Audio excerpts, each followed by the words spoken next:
Validity खत्म है, क्यों होते हो परेशान जी? मोगी के मोबाइल पर देखो फागुन में मनमानी जी। मुल्हा नया फंसाए करो जे खूब काटे चानी जी।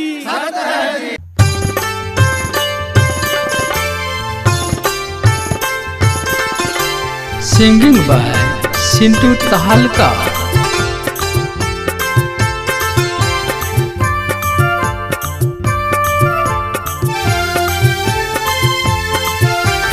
चल रे भाई अब गेले होली रंगुला बेउरावेला।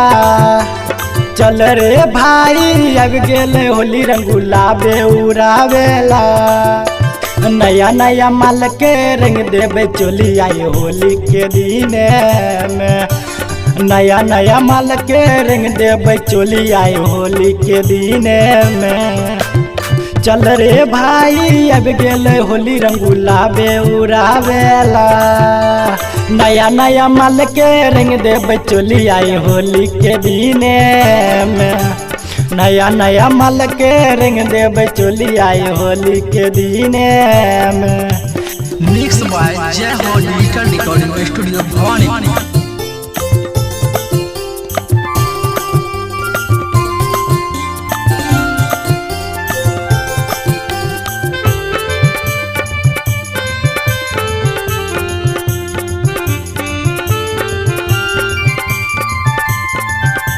सिंगिंग बाय सिंटू तहलका।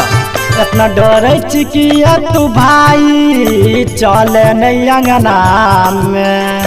घुसे न छौरी के घरवा तोड़ी के ताला के बड़वा। इतना डर चिकिया तू भाई चले नहीं अंगना में। घुसे न छौरी के घरवा तोड़ी के ताला के बड़वा। घुसे न छौरी के घरवा तोड़ी के ताला के बड़वा। चले न छौरी के नचैबो रंग गुलाब उड़ाई के। नया नया माल के रंग देवे चोली आई होली के दिने में। नया नया माल के रंग देवे चोली आई होली के दिने में।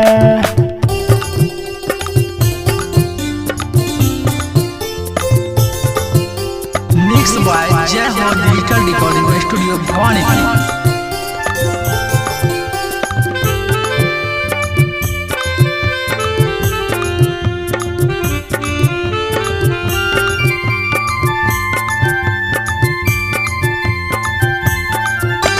डीजे पर गाना बजेबे मोबाइल में पिन लगाई के।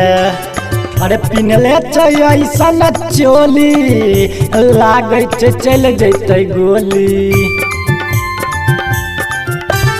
डीजे पर गाना बजेबे मोबाइल में कोड लगाई के। अरे पिनले ऐसन चोली लागे चल जैते गोली। अरे पिन्हले ऐसन चोली लागे चल जैते गोली। चले न छौरी के नचैबो रंग गुलाब उड़ाई के। जवन जवन छौरी के रंग देवे चोली आई होली के दिने में। नया नया माल के रंग देवे चोली आई होली के दिने में।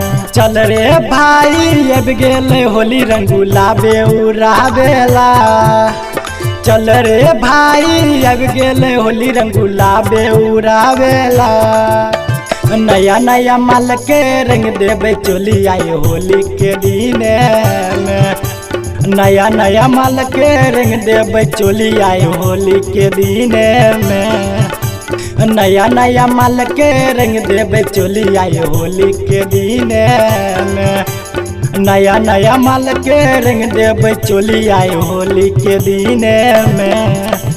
Recording by Abhishek Raja.